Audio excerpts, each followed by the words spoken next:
और मेरा सीधा सा सवाल है, केसी त्यागी प्रधान प्रवक्ता से हट गए, ये काफी ज्यादा चर्चा में रही बात, लेकिन मुख्य बात जो जेडीयू के अंदर चल रही है वो ये है कि कैसे मिशन 120 2025 में पूरा किया जाए। और इस कवायद में हमने ये भी देखा कि कई लोग पार्टी के साथ जुड़ भी रहे, लेकिन इससे अलग हमें यह भी देखना होगा कि प्रशांत किशोर भी बहुत एक्टिव हैं, उनकी पार्टी भी जोरदार जमीन पर काम कर रही है। क्या आपको लगता है कि श्याम रजक के आने से और कुछ और लोगों को साथ जोड़ लेने से जेडीयू अपने मिशन 120 को पूरा कर पाएगी? इस स्थिति में है क्या जेडीयू?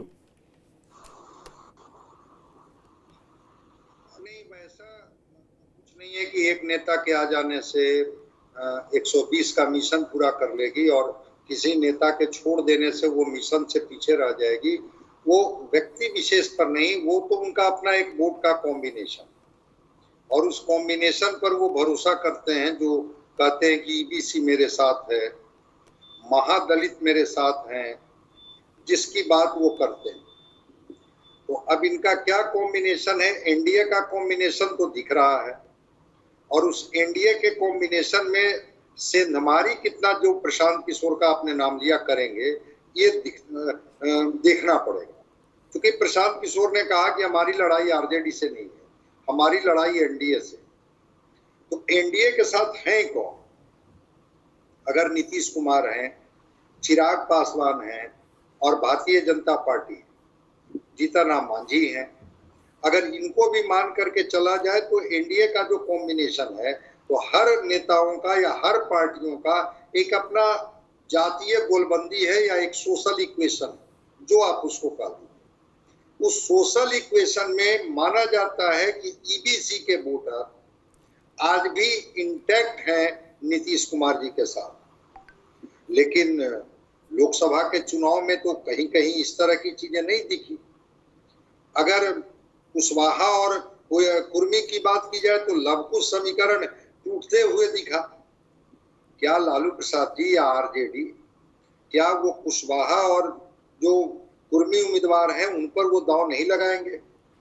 क्या ईबीसी वोटर पूरी तरह से इंटैक्ट रहेंगे, या उनका बंटवारा भी आरजेडी, कांग्रेस और वामपंथी दलों में होगा? या जो अपर कास्ट के लोग हैं, क्या वो पूरी तरह से इंटैक्ट रहेंगे? एक बयान जो अभी भी तूफान मचाए हुए है, अशोक चौधरी जी ने जाकर के जो कह दिया कि जहानाबाद के भूमिहारों ने वो वोट नहीं किया नीतीश कुमार जी की पार्टी को या जेडीयू, तो अगर क्या वो सारे अपर कास्ट के लोग नीतीश कुमार के साथ खड़े हैं, ईबीसी के लोग खड़े हैं, लवकुश समीकरण उनके साथ है, और एक दलित गठबंधन जिसमें श्याम रजक के आने के बाद अशोक चौधरी जी है, चिराग पासवान है, जीतन राम मांझी है, अगर सबका कॉम्बिनेशन बन रहा है तो कोई ऐसी चीज नहीं है कि वो एक बेहतर आंकड़ा नहीं छू सकते हैं। टारगेट तो हर पार्टियां रखती है कि हम 130 140 तक पहुंच जाएं, लेकिन अगर 100 सीट भी जीत जाते हैं, 90 सीट भी जीत जाते हैं, तो 43 से तो बेहतर ही स्थिति में रहेंगे। देखना होगा कि एनडीए के लोग किस तरह से अपने सोशल इक्वेशन नीतीश कुमार के साथ रह करके साध पाते हैं। हाँ, ज्वाइन तो लोग कर रहे हैं, जिस तरह से देखा जा रहा है कि ज्वाइन लोग कर रहे हैं, और खास करके दलित समाज के लोग।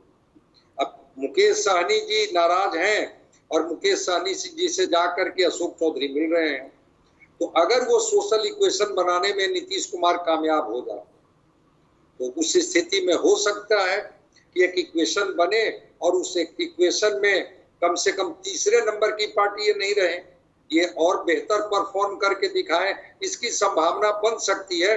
लेकिन थोड़ा अभी ये प्री मैच्योर हो गया। अभी जिस तरह से चीजें चल रही है, अभी मैं देख रहा था कि केसी त्यागी जी को इस्तीफा देना पड़ा, नीरज कुमार पर भी बात चल रही है कि क्या नीरज कुमार भी मुख्य प्रवक्ता रहेंगे या उनको भी किनारे लगा दिया जाएगा। तो अभी कौन रहेंगे, कौन जाएंगे, किनको लाया जाएगा, कौन सा समीकरण जोड़ा जाएगा, किनके जिम्मे कमान होगी, उस भूंजे पार्टी के सदस्य कौन होंगे, उससे बाहर कौन होंगे, और कहा तो यही जाता है कि सारी रणनीति नीतीश कुमार तय करते हैं। अब एक छोटा उदाहरण देकर के मैं अपनी बात को समाप्त करूंगा।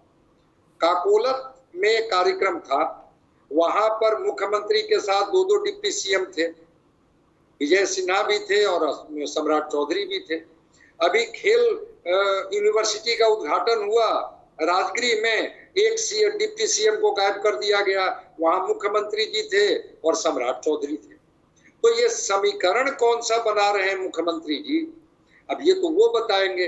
अगर सोशल इक्वेशन को वो साधने में कामयाब हो गए और सारा समीकरण, कहा जाता है कि ललन सिंह के सारे लोगों को कोर टीम से बाहर निकाल दिया गया, चाहे वो राष्ट्रीय फलक पर हो या बिहार के संगठन में हो, तो कौन सा इक्वेशन इनका बनता है, किनको ये एंट्री दे रहे हैं, किनको ये बाहर कर रहे हैं, थोड़ा देखने दीजिए तो तस्वीर और साफ होकर गया।